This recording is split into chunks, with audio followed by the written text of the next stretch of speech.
Hey there, thanks so much for joining the conversation today on Ready, Set, Respond. I'm your host, Carla Alicea. I'm the Director of Client Performance here at Apartment Ratings and Status Facts, and I'm so grateful to be here with y'all today.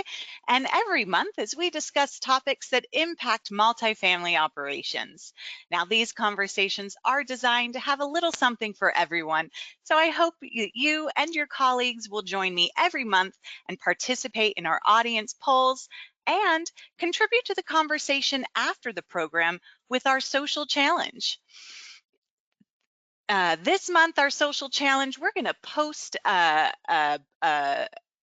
our Satisfacts, either our LinkedIn page, our Facebook page, or our Instagram page. So after the program, head on over there and add a comment to that post with your biggest takeaway from today's program for a chance to win a $50 gift card.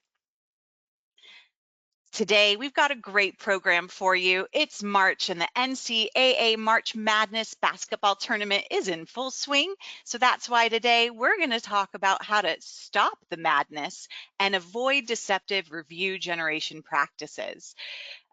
Coming up, That's My Job guest, Curtis Boyd, the founder of Objection Co. and more recently, the Transparency Company.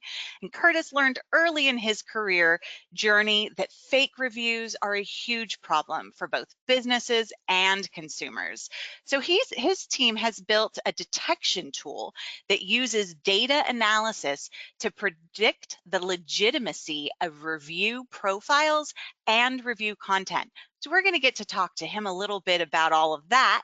But before we do, it's time for the Ready, Set, Respond polls.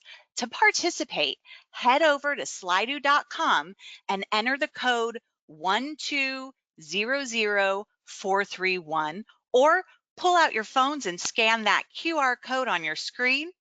Now, once we get started, we're going to do 3 polls back to back. Now, keep in mind that there are no right or wrong answers, just honest ones. All right, guys, are you ready? Right now, it's time to respond to our first audience poll. How often do you feel pressure from how much do you trust the reviews you've read over the last few months? Do you feel that they're not trustworthy at all? Somewhat trustworthy? Are you neutral on them? Do you feel that you can't say, or that they're very trustworthy? So all right, looks like we've got 100% saying that they're somewhat trustworthy. So we see a little bit of skepticism in there. All right, let's go ahead to our next audience poll. How often do you feel pressure to offer incentives to generate reviews? Do you get that pressure daily, weekly, monthly, or quarterly, or never? It is important to remember that incentivizing residents to leave reviews is a violation of the FTC guidelines. But whether or not you get reported, it's also a sure way to tank your trustworthiness among your residents and your prospects, and even your employees. Incentives do include discounts or freebies to enter into contests. So while incentives may encourage more reviews, they do ultimately lead to biased reviews and a misalignment with renter expectations. All right. Okay, for our last poll, we want to know, have you ever been asked to write or post a fake review? See, we always have to avoid creating that fake content or paying others to do so.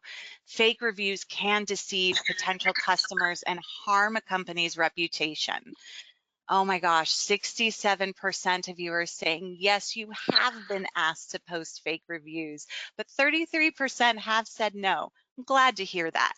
I think that this is a great time to introduce our guest, Curtis Boyd. Curtis, thank you for joining the conversation. Hey, thank you very much for having me. It's my pleasure to be here. Oh, that is so wonderful. You know, Getting to know you has been such a breath of fresh air, and you have a really fascinating origin story. Can you tell our audience, how did a nursing student end up being the founder of a successful fraud detection and protection agency? Sure. I was finishing my fourth year of nursing school. I was precepting in the ER, and I met a doctor who started complaining about a fake review that was hurting his private practice. I started complaining about my student loans, and before you know it, he made an offer to pay off my student loans if I could help him with this fake online review. I had no other way to make this much money. I think I owed $32,000 at the time, and I ended up flying to a different city to, knock on doors and figure out how to get this fake review off. I finally was able to figure out how to get this fake review off for this doctor, and I went from, being a nurse to being a reputation consultant and working with doctors. That doctor happened to be on the board of directors for a large network before I graduated nursing school. I was working with almost 800 doctors.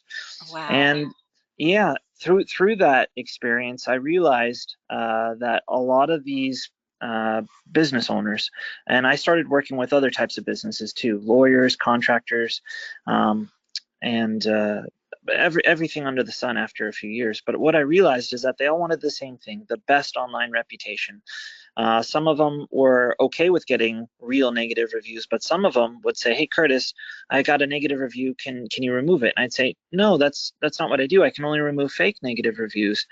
And they'd say, "Okay, well, can you just post me, 50 or 100 reviews? Here's a blank check." And I'd say, "No, like that's not what we do here. You've got the wrong guy." Hmm. I grew really suspicious, even with my own clients, and I realized that a lot of the reviews that even my own clients had weren't necessarily truthful, and I believed that they weren't real. I started to be able to see some of the patterns of their deceptive behavior online, and Hmm. decided to go back to school for machine learning and data science, and start configuring my own algorithms that could detect this at scale. After getting an education in data science and spending about 2 years building it, that's when we built the transparency company and the transparency report. I think 3 or 4 months after we launched, we got our first government contract with the Attorney General's office, and we started working with regulators internationally with our product, and really started bringing a lot of light to how big of a problem this is So in our speaking of marketplace. that, I read a write-up where you talk about, the problem of fake online reviews, and that it's not just impacting your customers, but that it's actually affecting consumers and the whole market and the whole marketplace. What exactly do you mean by that? Oh, absolutely. Fake reviews mislead consumers in a very big way. They read reviews in the first place to set their own expectations. If I spend money here, what's going to happen? What can I expect out of this exchange, right?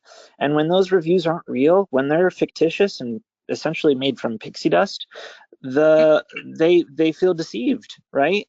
They felt like a lot of people are complaining about feeling like price gouged, right? Because they're paying for a lower quality experience than what they expected. And then also, unfortunately, a lot of consumers are taken advantage of, right? Because they've Yeah, already entered into a contract, they've entered into agreement that's really hard to back out of, and consumers are losing their shirts. Some of them, yeah. especially with the larger transactions. Absolutely. In this industry, I've always been taught that it's always better to under promise and over deliver, right? To set that a lower expectation and then exceed that expectation in reality with our prospects and with our residents.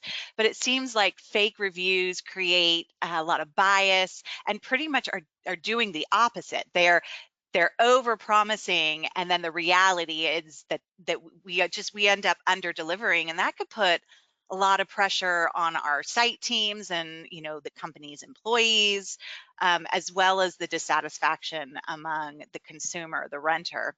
So is that why you started the transparency company, to help consumers and businesses detect fake reviews? Yeah, the overall mission is to help consumers make better spending decisions. And by choosing the companies who have earned their reputation online. In today's world, there's a lot of gray hat techniques being used to generate reviews, whether it's purchasing fake reviews from freelancers overseas and agencies, or, incentivizing reviews that aren't really as truthful as the ones that are earned by inspiring experiences, inspiring five-star experiences. So, yeah, our overall goal is to protect consumers and help them, find the company that they deserve that they deserve to work with. So tell us a little bit more about the transparency report. How is it that you're able to detect these fake reviews, and how can a company benefit from having a transparency report? Yeah, our transparency report looks at over 150 different metrics. A metric might be like duplicate content. We can see if a company has stolen a review from a similar company on the other coast, on the East Coast or West Coast, and maybe they just took the name of the company name out and pasted it for themselves. We can also see if the same author has written reviews across 20 profiles. We have advanced AI and NLP that can detect these types of things. We can also see, we look at behavior metrics to see if the profiles that are being used to leave reviews or leaving reviews for, you know, nine other property management companies Mm, or buildings. So we look at category diversity. We look at distance, right? What states are they leaving reviews? What cities are they leaving reviews? What's the time in between these reviews? And every fake reviewer has their own telltale. So we've gotten really good at being able to measure these telltales using data and being able to uncover it as we go along. very interesting. So, in another write up, I think it was on producthunt.com, you mentioned that careers in black hat reputation management are rampant in other countries where there are little to no laws preventing it, and that there's a huge demand coming from the US. Tell us a little bit more about what black hat reputation management is, and why is there such huge demand from the US? Yeah, so I went to India and I purchased fake reviews from people who sell it there, not for my own company, but for the data, right? And when I went there, I realized that uh, there were millions and millions of profiles being created each week. What I mean by that is, in 2021, Google Maps alone disclosed that they removed 95 million fake reviews in 2021, right? That's I believe That's a lot. 168,000 per day being Wow. removed. And those profiles have to come from somewhere. A lot of them are created overseas in these very large warehouses where people sit down and they create these fictitious profiles, and they get paid anywhere between $5 and $10 per fake review. And if you think about it, 168,000 a day times 10, that's $1.6 million a day in this fake review industry. It's a multi-billion-dollar industry, and people overseas are making hundreds of thousands of dollars a month just by selling fake reviews to American marketing agencies, American businesses, multi-franchise locations. It's a very big industry. Wow, I had no idea before we talked how rampant this problem actually is. Now, we started this program with a few polls about review generation tactics that we know are being used to increase review count and star rating. And these include things like incentivizing residents for reviews or posting fake reviews, but we also see a lot of review gating applications in play, or review suppression, not just in our industry, but we see it, across industries. So, in your opinion, what review generation tactics should companies just absolutely avoid, or, in the positive, what should they be doing in order to, encourage a positive online reputation? Yeah, absolutely. Incentivization causes, we see it in the data. We see, uh, we see, various words being used more and what have you. But it's my opinion that businesses should not pay customers to leave real reviews or quote unquote real reviews, right? It's my opinion that companies should incentivize their employees to earn feedback by providing a 5-star experience. There's a quote online that I really love to use, and that's stop marketing and be remarkable. If you guys if it's your goal to earn 5-star reviews, you really need to go out of your way to provide a 5-star experience that inspires people to take time out of their day, and go out of their way to leave you a review. So rather than incentivizing your customers, incentivize the people that work with the customers, incentivize your employees. There's no rules against that. There's no rules against giving bonuses to your employees for going out of their way to earn online reviews. So that those are my recommendations. Wonderful. Now, if a consumer, whether it be a renter or someone who maybe purchased something, suspects that that they've read reviews that were completely fraudulent, or maybe you have an apartment community who has a competitor who is just, shining online, but the word on the street is something completely different. What can they do, to mitigate that, or to bring awareness to the fact that there's potential fraud happening? Yeah, that's something our company is really trying to work on, are consequences for using deceptive marketing practices, right? Fake Mm, reviews. So if they want to try and do it themselves, then of course it's you want to report it to the FTC through the link at the FTC website for reporting fraud. They want to report it to their local attorney general's office, and filing a complaint so that the AG's office can investigate the issue, as both the FTC and the attorney general's office have access to third-party tools to check for themselves to see if the reviews are real or fake. Um, and then also, if they want to approach the website where those fake reviews are listed, they can usually find a place to flag or report a review, or contact the administrators and file a complaint and say, hey, I believe these reviews aren't legitimate for the following reasons, and state their evidence. It's good to be really specific and use overwhelming evidence. There's nothing wrong with being suspicious about online reviews and bringing something to their attention. Now, there is something to be said when you falsely accuse someone of having fake reviews without evidence. You don't want to go about doing that, but there's no. certainly nothing wrong with being suspicious about online reviews.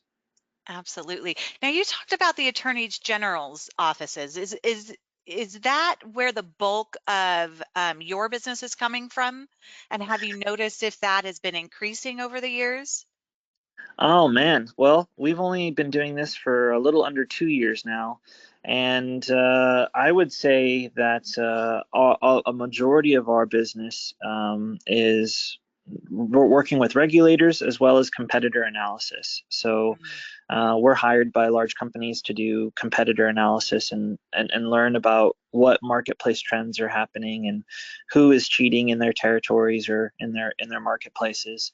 And then a bulk does come directly from regulators who use our technology to uncover bad actors, predatory businesses, and then sue them, and have us as, not only providing expert data, but being an expert witness. yeah, and those transparency reports tend to hold up in court, is what you said, right? Yes, yes, our data is used to prosecute businesses in the court of law. Currently, we work with about 6 different states, but we're hoping by the end of the year that number might be up to 11 or 12 states.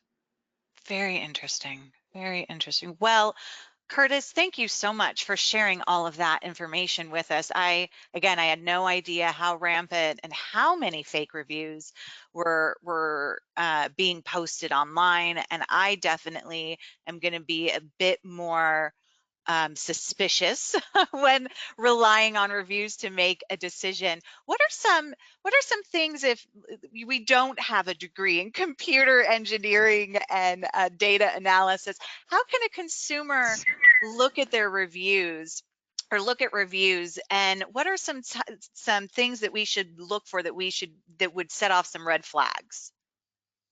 Well, if something is too good to be true, you should stick to that. It's most likely not, unfortunately. But that being said, it's generally worth, if you think about how long you're going to be spending at a place or how much money you're going to be spending on a product or a service or rent, but clicking on the profiles and going out of your way to learn more about who's writing these reviews and where else they're writing reviews, and try and just spending a few minutes to look into things, you'll be surprised at what you can find on your own. And you can start to ask your own questions on whether you believe this appears to be legitimate. A lot of the people that do use black hat practices, you know, are resort to hiring freelancers who don't cover their tracks very well. So there's usually an overwhelming amount of data that will show you like, hey, this is something not quite right here, and that's usually all you need to make a decision. I don't really trust these reviews. Yeah. Yeah. Well, thank you for that information, Curtis. And thank you uh, for coming on the show. We're going to now ask you to play a game with us where you're going to try to tell fact from fiction. So I'm going to read you two quick stories about fake online reviews and their consequences. And you're going to Okay. need to tell me if the story is true or if I made it up. All right. Okay. Okay, and audience, you can play along with us on slido.com. Enter that code 120043. All right, so it is now time for fact or fiction. So in 2019, Amazon sued several sellers for using fake reviews to boost their products' ratings. Amazon has also taken legal action against websites that sell fake reviews and against individuals who offer to write fake reviews in exchange for payment. True. Is Yeah. Yeah, absolutely true. absolutely true. And our audience thought that was true too. And you are both absolutely correct. All right, let's go to our second uh, story. In February, actually just last month of 2023, a merchant consultant was sentenced to 5 months in prison for taking part in a global scheme in which he bribed employees of a technology platform to remove negative online reviews of his clients' products and reinstate suspended accounts, among some other illegal activities. I didn't hear about this one, so I'm gonna say no. I don't. I doesn't. This is just a guess. No. Well, you know what? This is false, but it's false because it happened, but he was actually sentenced to 20 months in prison and forced to pay a fine of $200,000. Yeah. So, our audience got that one right. You got that one right, but it was kind of a trick question. So, well, anyway, thank you for playing our fact or fiction, guys. Sure. Thank you again to our audience for participating in our polls. It is now time to head on over to the Satisfacts page, either on Instagram, Facebook, or LinkedIn. Add your comment of what you found most interesting and what you took away from today's conversation for a chance to win a $50 gift card. And also in a little bit, we'll have next month's program ready and on the Satisfacts webinar page for you to register. It's going to be a great conversation. Next month is Earth Day, April 20th. And so in in celebration of that, we're going to take a dumpster dive into the state of recycling and waste management programs in property management. What's working? What more can be done? We have some wonderful guests.